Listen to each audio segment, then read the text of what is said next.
salaamaaleykum guys salaamaaleykum la famille comme d'hab Mr Thiam nga am foofu fii ci famille 221 TV comme ni mu koy faral di waxee tous mes respect guys tey ñu ñëw ci rubrique bii di topp série xam nga léegi moom yenn série yi nga xamante ne mi ngi reflété li nga xamante ne mooy la vie sénégalaise li nga xamante ne dafay wane yenn valeurs yi nga xamante ne c'est typiquement sénégalaise bon ñu ngi koy topp di gëstu xool saa bu ñu gisee benn paragraphe wala benn passage boo xamante ni c'est vraiment intéressant war na ci mën a def jàngat ñu def ci benn taxaw seetlu tey ñu ngi ci valeur ñu ngi ci épisode 3 bi en attendant fii ak ngoon ngeen di am rubrique topp série bi di yoon mais bon gars yi ñu xool extrait bi ñu jeew ko après dem te ñëw.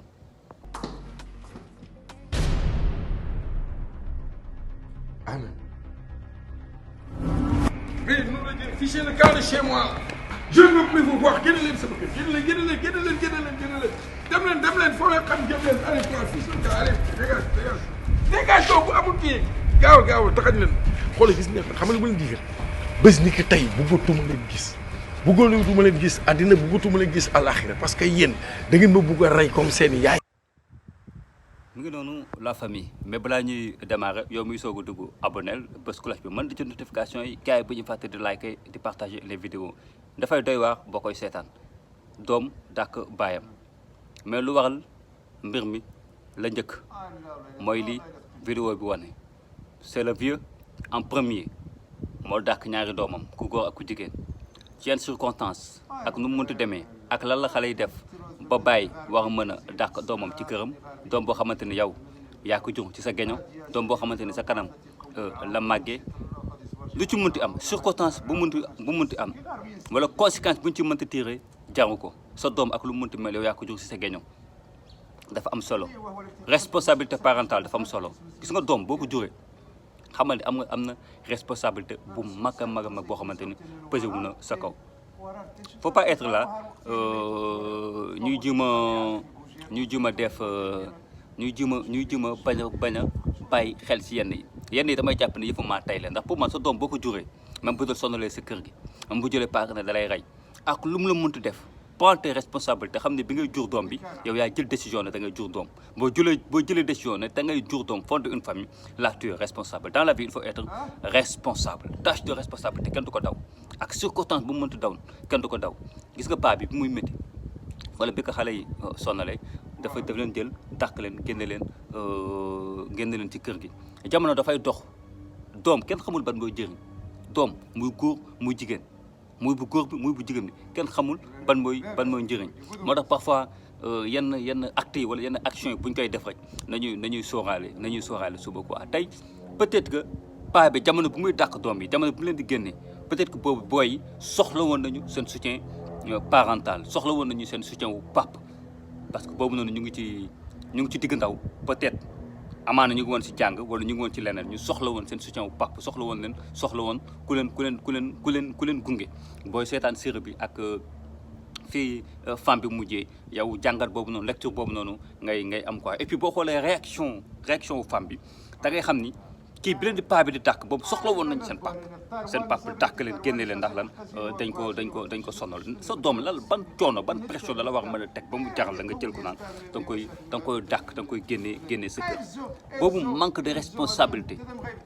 de responsabilité est-ce que mën nañu mesurer dayo bi est-ce que mën nañu mesurer tolluwaay bi boobu manque de responsabilité nga jur sa doom génne ko sa kër et dafa amoon moo tax mos naa ko ci première vidéo bi ma njëkk a def ci série bi may leen série bi plus que ñu gën a découvrir ay yeneen thèmes yu gën a intéressant yu gën a am solo parce que série bi dafa ñëw indi refléter ce qui est la vie typiquement sénégalaise li société sénégalaise bi di dund en miniature wala yenn yi nga xamante ne ñu ngi koy dund ci la société sénégalaise te kenn du ko fësal wala amaana ñenn degré nañ ciy am mais pour ñu gis ko problème la valeur loolu la ñëw indi dafa ñëw ci moment boo xamante ni critiques yi bëri na ci série yi moom mu ñëw fëlee feneen lii mooy innovation fi nga xamante ni ñëpp fa lañ daw yow da nga fay jéem a génn dem ci beneen côté boo xamante ni te nga indi leen ñu lu bees doo xamante ni bëgg nañ ko découvrir wala loo xamante ni ñu ngi ko doon dégg te bëgg cee teg seen bët et c'est ça la société sénégalaise bëri na tey papa yoo xamante ne dañoo génnee seen doom seen kër parce que lan dañ leen ëmbal ñu génnee leen bëri na gis nañ fi bàyyi bu génnee doom parce que dañ ko da ko ëmbal gis nañ fi bàyyi bu génnee doom parce que lan dañ ko jàppoon kaso ñu bàyyi ko mu génn gis nañ fi bàyyi bu génnee doom parce que lan dafa métti ci moom mënatul yor doom yi mu ji ma xool nu mu leen abandonné loolu dafa bëri Sénégal te pour man kilifa yu ñàkk responsabilité rek ñooy doxalee ni nu mel am sa doom nga ne danga koy génnee sa kër loolu ñàkk responsabilité fuite de responsabilité pour man mënul weesu loolu gis ngeen après conséquences yi mooy li ngeen gis xale yi bu ñu demee ba màgg tekki wala même bu ñu tekkiwul sax te ñu am benn rancune ci seen papa wala seen yaay loolu moom pour ñu dindi ko problème lay doon en attendant nag ñu xool suite bi lu muy doon mais doom ji nii rek la mën a réagir woon peut-être ñenn dinañ ne warul woon réagir nii parce que papam la dëgg la warul woon réagir woon parce que papam la mais papa ji est-ce que bi muy génnee doom yi tamit xalaatoon na ne warul réagir woon noonu parce que ay doomam yoo xamante ne moom moo leen sukk jur moom moo leen jur ci géñoom moom la doon génne en tout cas mu nekk paragraphe bu intéressant boo xamante ni tey moo frappé suñu attention ci épisode 3 bii di série bii di Valeurs en attendant gars yi comme ni mu koy faral di waxee rek ñu xool fu war na nu bëri woykaay ay bëtam Mister Thiam comme da Family 221 TV rubrique top série di ngeen ko am ci série yi di Valeurs ak yu di yoon ñaari série yooyu pour l'instant ci la ñuy teg suñu bët en attendant ñuy xool yenn série yoo xamante ne c'est intéressant Mister Thiam comme da Family 221 TV gars yi tout mes respects